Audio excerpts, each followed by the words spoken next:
Hello everyone, কেমন আছো তোমরা সবাই? আশা করছি তোমরা সবাই খুব ভালো আছো, সুস্থ আছো।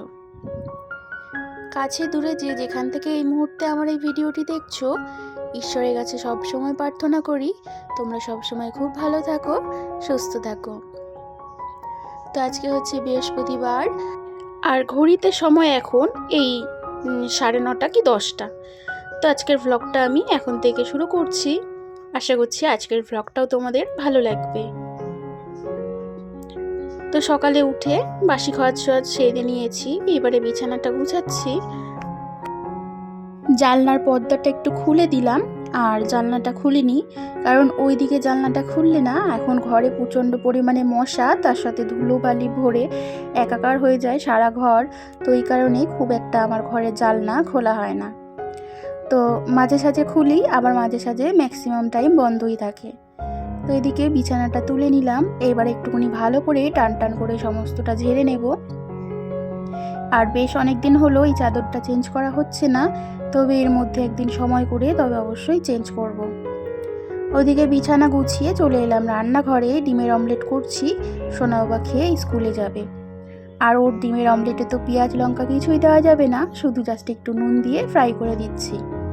আর ও ডিমের অমলেটটাই খেতে বেশি পছন্দ করে, সেদ্ধ বা অন্য কিছু থেকে। মাছ টাছ তেমন কিছু একটা পছন্দ করে না, সব থেকে বেশি ডিমটাই পছন্দ করে। আর যদিও বা মাঝে সাঝে দুপুরে ভাতের সাথে ওকে মাছের ঝোল করে দিই তখন খেয়ে নেয়, কিন্তু ওর ডিমটাই বেশি পছন্দ করে। সারাদিনে ডিম যদি না পায় তখন আবার ওর একদমই ভালো লাগে না। সারাদিনে একটা হলে ডিম ওকে দিতে হবে। যাই হোক, এদিকে মশলাটা পেস্ট করে নিলাম। ঘরে আদা রসুনের পেস্ট একদমই ফুরিয়ে গেছিলো। আর দেখবে আদা বাটা, রসুন বাটা এগুলো যদি থাকে তাড়াহুড়োর সময় রান্না করতে অনেকটাই সুবিধা হয়। তো ওই কারণে আমাদের ঘরে সব সময় পেস্ট থাকে। আর যেহেতু সকালে দোকানের জন্য ঘুগনি করা হয়, তো ঘুগনির জন্য তো সকালবেলা রোজ প্রত্যেক দিনটা বাড়তে গেলে তাড়াহুড়োর সময় দেরি হয়ে যায়। তো ওই কারণে আদা রসুন পেস্ট এমনি সবসময় করাই থাকে। সকালে মা উঠে ঘুগনিটা দোকানের জন্য করে নেয়। তো ওদিকে আদা রসুন পেস্ট করে তারপরে থানকুনি পাতা বেটেছি, কারণ কয়েকদিন ধরে শ্বশুরমশাইয়ের শরীরটা একটু খারাপ। তো থানকুনি পাতা দিয়ে ভাত খাবে, তো এই কারণে থানকুনি পাতার সাথে একটা জাস্ট কাঁচা লঙ্কা দিয়েছি। আর ভাতের পাতে একটু সর্ষের তেল ডলে খেয়ে নেবে। আর এদিকে সোনা বাবাকে স্কুলে দিতে যাব সরস্বতী পুজোর পরের দিন। আজকে স্কুলে যেতে বলেছে 11:30 থেকে, কারণ শুক্রবার ওদের স্কুলে একটা এক্সিবিশন রয়েছে, সেখানে ওদেরকে গাছ সেজে যেতে বলেছে। তার জন্য ওদের কিছু শেখাচ্ছে। তো এই কারণে 11:30টার সময় স্কুলে ওকে দিয়ে এলাম। স্কুলে তো আজকে পড়ার কিছু হবে না, শুধু একটা ব্যাগের মধ্যে জলের বোতল আর একটা বিস্কুট দিয়ে রাখলাম, যদি বাকিটা খায় তো খাবে, আর না খেলে ব্যাগের মধ্যে রিটার্ন নিয়ে আসতে পারবে। আর সঙ্গে রুমাল দিলাম। আর তারপরে বাড়িতে এসে এখন আমি রান্না বসিয়েছি। সকাল থেকে রান্নার কোনো জোগাড়ই করা হয়নি, তবে আজ ভাবছি একদম নিরামিষ রান্না করব। তো সেই কারণে এদিকে বেগুন ভাজা বসিয়েছি, আর ওই পাশে কড়াইতে কিন্তু হচ্ছে ফুলকপি আলু তরকারি। এই তো শীতের সময় বেগুন ভাজাটা খেতে বেশ ভালোই লাগে। এরপরে যখন গরম পড়বে তখন আর বেগুন ভাজাতে অত স্বাদ হবে না।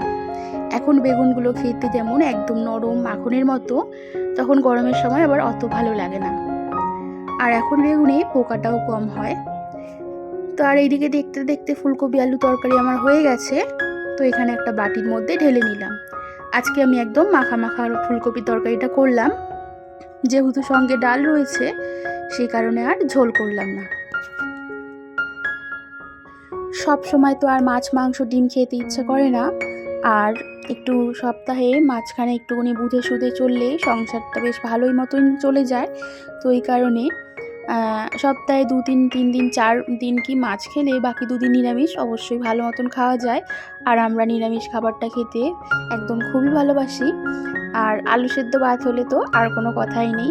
ম্যাক্সিমাম দিন রাত্রেবেলা আলু সেদ্ধ ভাত দিয়ে আমাদের বাড়িতে খাওয়াটা সারি, কারণ রাত্রেবেলা মাছ টাছ একদমই খেতে ইচ্ছে করে না। এটা তোমাদের অনেকেরই জানা রয়েছে, কারণ ম্যাক্সিমাম ভিডিওতেই আমি বলি যে রাত্রেবেলা মাছ থাকলেও মাছ খেতে ভালো লাগে না, তো তখন ভাতের মধ্যে 2টো আলু ফেলে দিই, সেটা একটু শুকনো লঙ্কা দিয়ে মেখে নিলেই সুন্দর খাওয়া হয়ে যায়। আর এদিকে ডালটাও ফোড়ন দিয়ে নিলাম।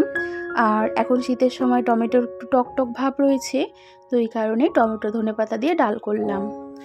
রান্নাগুলো সমস্ত হয়ে গেছে, জায়গায় সব গুছিয়ে রেখে দিলাম। আর এইবারে রান্নাঘরটাও একটু পরিষ্কার করে নেব। রান্না করতে করতে গ্যাসের চারিদিকেই প্রায় নোংরা হয়ে গেছিল, আর বেশ অনেকগুলো কড়াও পড়ে গেছিল, তো এই কারণে সমস্তটা মেজে ঘষে এখানে রেখে দিলাম। কয়েকদিন সিঁড়িটা মোছা হয়নি, প্রায় 2-3 দিন মতন।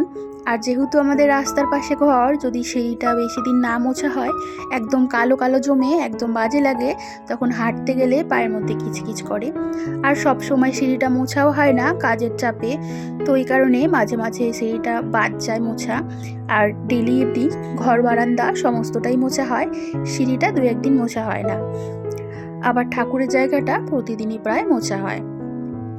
তো এই কারণে আজকে যেহেতু হাতে সময় রয়েছে, আর সোনা বাবাকে ওদিকে বাবা স্কুল থেকে নিয়ে চলে এসছে 12:30 নাগাদ, ওর ছুটি হয়ে গেছে, তো এই কারণে আমি এদিকে টুকটুক করে ঘরের যা কাজ ছিল সেগুলোকে সেরে নিচ্ছি। আজকে তো বৃহস্পতিবার, পুজো দিতে বেশ অনেকক্ষণ সময় লাগবে, তো একেবারে নিচের সমস্ত কাজ সেরেই আমি উপরে এসেছি। এই কটা জামা কাপড় কাচার ছিল, যেগুলোকে একেবারে কেচে ধুয়ে মিলে নিলাম। আর এদিকে কিন্তু তারপর এখানে আমি ঠাকুরের বাসন মেজে ঘষে সুন্দর করে ফুল দিয়ে পুজোও দিয়েছি। ফুল দিয়ে পুজো দিলে বেশ সিংহাসনটা সুন্দর লাগে।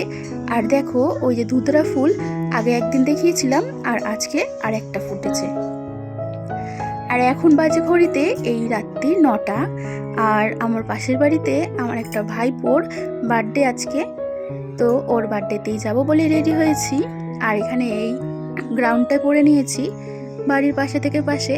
আর এই লকেটটা দেখছো, গতকাল সরস্বতী পুজো ভ্যালেন্টাইন্স ডে উপলক্ষে তোমাদের দাদা ভাইয়ের থেকে ওই একটা লকেটে নিয়েছি মেলা থেকে। লিপস্টিকটা পরতে ভুলে গেছিলাম, তারপর আবার পরে নিলাম। তো এবারে বলো কেমন লাগছে আমাকে।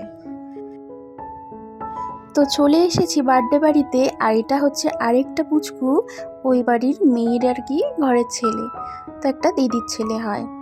আর এইবারে দেখো এই ছোট পুচকুর বার্থডে এই বছরও 2 বছরে পূর্ণ হলো।